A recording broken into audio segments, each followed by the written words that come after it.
Ustadz, kalau sebelum masuk ke masjid kami pakai hand sanitizer, apakah hukumnya Ustadz? Baik jamaah yang dimuliakan Allah. Pertanyaan pertama dari Pak Muhammad. Assalamualaikum Ustadz. Waalaikumsalam warahmatullahi wabarakatuh. Saya bekerja di perusahaan menyimpan pendapatannya di bank dan ada pendapatan bunganya. Apakah gaji saya tersebut bagian dari riba tersebut? Bapak bekerja di perusahaan itu halal. Perusahaan itu halal. Kerja Bapak juga halal. Kerja Bapak halal, perusahaan itu juga bidangnya halal, hanya saja dia menyimpan duit di bank konvensional. Maka yang haram hanya bunganya itu saja. Bunganya itu mestinya, kalau orang menyimpan uang di bank konvensional, bunganya itu diserahkan ke Masalih Ammah, lembaga yang dinikmati orang banyak. Sahabat-sahabat yang mau bertobat dari bank konvensional, ini kebetulan banyak sahabat-sahabat jamaah kita yang sedang susah karena tidak bisa bekerja beberapa hari corona ini, maka serahkan kepada mereka, kumpulkan dalam bentuk sembako. Mulailah kita setiap masjid, setiap komunitas, setiap alumni, setiap apapun namanya, coba buat beras 10 kilo, minyak 1 kilo, gula 1 kilo, kopi, teh, makanan pokok, roti, bungkus, buat. Saya sendiri di masjid saya patok 1 paket 300.000, bagi-bagikan. Begitu cara kita menolong saudara-saudara kita. Termasuklah uang dari bank konvensional ini. Apakah gaji saya ini haram Pak Ustadz? Tidak. Sama seperti saya membeli makanan di rumah makan.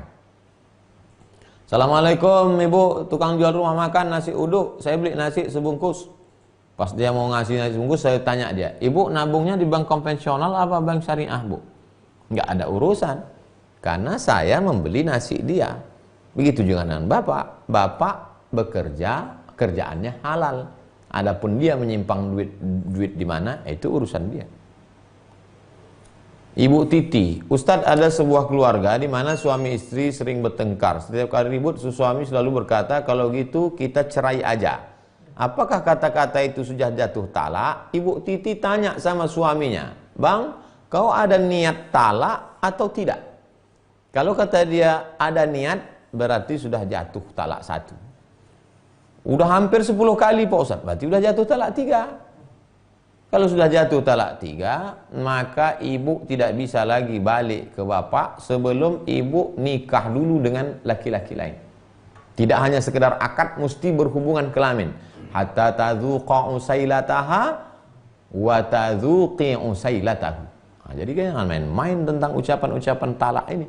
Karena talak ini ada namanya kinayah, yang kiasan, ada yang sharih, yang jelas. Pulanglah kau ke rumah orang tuamu. Itu kalau ada niat talak jatuh, kalau tak ada niat tak jatuh. Itulah pentingnya laki-laki tahu apa talak, apa khulu, apa ruju, apa li'an, apa zihar.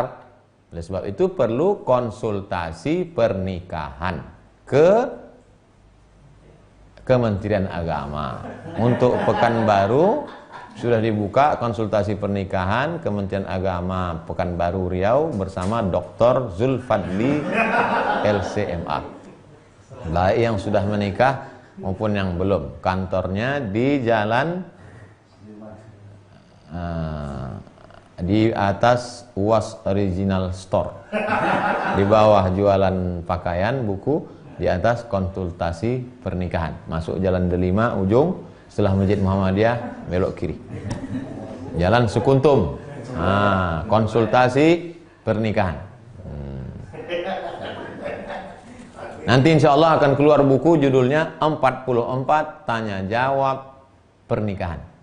Kita akan bedah buku nanti insya Allah di Islamic Book Fair tahun 2021. Bukunya akan ditulis oleh konsultan pernikahan Ustadz Dr. Zulfadli. Nantikan bukunya 44 Tanya Jawab Pernikahan. Ustadz, kalau sebelum masuk ke masjid kami pakai hand sanitizer, apakah hukumnya Ustadz? Hand sanitizer. Oh, Ustadz punya juga ya? Ini dikasih orang gratis. Nih, ada infak subuh di rumah. Setiap ada duit masukkan untuk membeli ini. Setelah dipakai, masuk. Apa hukumnya Pak Ustadz setelah pakai hand sanitizer? Karena ada alkoholnya. Ada alkohol. Bagaimana cara membedakan ada alkohol ada tidak? Dingin. Oh, air kamar mandi pun dingin juga. Setelah gini kan, kalau rasa perih, itu ada alkohol. Apa hukum alkohol itu? Dua mazhab ulama. Yang pertama mengatakan alkohol itu najis. Innamal khamru wal maisiru wal ansabu wal azlamu rijsun najis. Sesungguhnya khamar itu najis. Khamar adalah anggur, cairan anggur disimpan di dalam botol. Setelah melalui proses fermentasi muncul satu zat namanya alkohol. Najis katanya. Kalau najis berarti haram. Berarti najis, haram. Itulah dalil kelompok satu yang mengatakan haram. Tapi kata Syekh Atiyah Sokor, Mufti Azhar, saya pakai pendapat ini, mengatakan alkohol tidak najis. Itu tadi ayatnya jelas-jelas najis. Maksudnya adalah perbuatan meminum khamar itu najis. Bukan najis aini, bukan bendanya najis, tapi najis maknawi, perbuatannya. Sama seperti seorang mengatakan, kau main judi tadi ya? Iya, najis main judi. Bukan main judinya itu najis aini, bukan macam daging babi, daging anjing, tapi perbuatannya itu najis. Dia mengatakan kotor perbuatan ini. Mana dalilnya mengatakan bahwa khamar itu tidak najis? Ketika turun ayat pengharaman khamar, rijsun min amali syaitan fajtanibu, sahabat ramai-ramai pulang ke rumah, mereka ambil gentong-gentong tempat khamar, mereka tumpahkan ke jalan-jalan kota Madinah, dan mereka banyak yang menginjak-injaknya, lalu kemudian setelah kering masuk ke masjid. Nabi tidak melarang. Tak ada Nabi mengatakan itu tadi yang kalian injak najis. Tidak. Itu menunjukkan bahwa dia bukan najis aini tapi maknawi. Saya lebih condong kepada pendapat itu. Poison, racun dia, bukan najis. Ustadz, apa hukumnya seorang pedagang ditawar selalu bilang modalnya saja tidak cukup, padahal boleh jadi dia sudah dapat untung? Berarti dia tipu.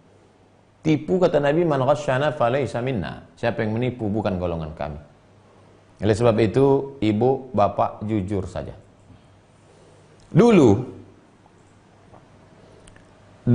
kalau dikatakan seperti yang dilakukan Nabi Muhammad SAW, ini barangnya bagus, harganya 100.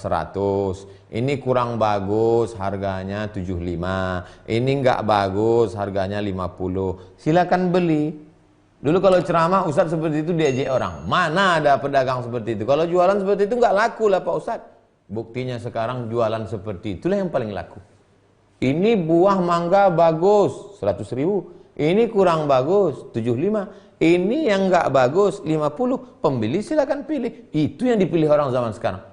Adapun yang mencampur antara yang tak bagus dengan bagus, dibilangkan murah, pulang ke rumah dibelahnya busuk, apa kata dia? Inilah terakhir aku beli sini, tak akan lagi. Itu maka umat Islam nih barang dagangannya tak laku. Kenapa? Menipu. Oleh sebab itu jangan tipu-tipu. Tunjukkan saja, ini sekian, buat harganya, ini sekian, ini sekian. Man ghasyana falaysa minna. Siapa yang menipu bukan golongan Nabi Muhammad, bukan umat Muhammad sallallahu alaihi wasallam. Dari Pak Rafa, Ustadz kalau di bulan Sya'ban saya mulai baca Quran dari juz pertama. Pas mau Ramadan baru dapat 2 juz. Ini namanya gaya slow. Apakah saya mulai dari juz pertama lagi ketika awal Ramadan atau lanjutkan? Lanjutkan saja Pak. Karena membaca Quran itu tidak mesti tengok bulan, Bapak lanjutkan saja. Khatam. Jadi baca Quran itu yang dikejar adalah khatamnya. Imam Malik bin Anas kalau sudah masuk bulan suci Ramadan, ditutupnya kitab hadis, mereka fokus pada baca Quran. Baca Quran di bulan suci Ramadan mengejar khatam. Makanya ulama itu kana Muhammad bin Idris Asy-Syafi'i yukhtimul Qur'ana fi Ramadan 60 khatamah. Imam Syafi'i 60 kali khatam. Jadi bulan suci Ramadan orang mengejar banyak-banyak khatam. Saya Pak Ustadz baca Quran itu harus saya baca tafsirnya, itu di luar Ramadan. Kalau di dalam Ramadan mengejar banyak khatam. Tapi tetap jaga tajwidnya. Terakhir Ibu Dini, Ustadz saya tinggal di Lampung, ayah saya tinggal di Banten. Sahkah pernikahan saya ketika saya menggunakan wali hakim karena ayah kandung saya tidak mau mewalikan anaknya? Ibu nikahnya jangan nikah di catatan sipil, jangan nikah dengan wali yang tak jelas, nikahlah dengan wali kantor urusan agama. Pak Kua, ayah saya di Banten, dia tak mau mewalikan, jaraknya sudah lewat jarak qasar sholat. Berapa jarak qasar sholat? 89 km, 2 marhalah. Maka oleh sebab itu ada kebijaksanaan. Dan sekarang saya kasih tahu kepada anak-anak gadis yang wali bapaknya tidak mau mewalikan, ada kabar gembira untuk kalian. Di kantor pengadilan agama ada formulir khusus diisi untuk bapak-bapak yang tak mau mewalikan anaknya. Kalau si bapak tidak mewalikan anaknya itu karena sebab agama, maka bisa dialihkan ke wali hakim. Tapi kalau karena sebabnya betul, tak bisa dialihkan. Kenapa bapakmu tak mau? Karena suami saya pemabuk. Itu tak bisa. Karena bapaknya baik. Tapi kalau kenapa bapakmu tidak setuju? Karena suami saya miskin, susah. Nah, itu termasuk penyebab yang menyebabkan bisa beralih perwalian ke wali hakim. Hakim yang menentukan. Fasultanu waliyun man la waliyalaha. Wali hakim menjadi wali bagi perempuan yang tak punya wali. Wallahu a'lam bissawab. Itulah kajian kita malam ini, mudah-mudahan bermanfaat. Terima kasih segala perhatian. Mohon maaf segala kesilapan dan kekhilafan. Allahumma 'allimna ma yanfa'una wanfa'na bima 'allamtana. Ajarkan pada kami yang kami tak tahu, yang sudah kami tahu ni buat bermanfaat untuk kami ya Allah. Allahumma dafa'na al-ghala wal waba wal fahsya wal riba wal zina wal munkar. Selamatkan negeri kami dari malapetaka, bencana, musibah, bil khusus wabah corona ini. Waj'alna minas sabirin, jadikan kami orang-orang yang sabar. Waj'alna minal khasyiin, jadikan kami orang-orang yang takut. Wassallallahu ala sayyidina Muhammad wa ala alihi wasallam. Walhamdulillah rabbil alamin. Besok kita ketemu lagi dalam pembahasan khusyuk dan tawadhu. Terima kasih. Wassalamualaikum warahmatullahi wabarakatuh.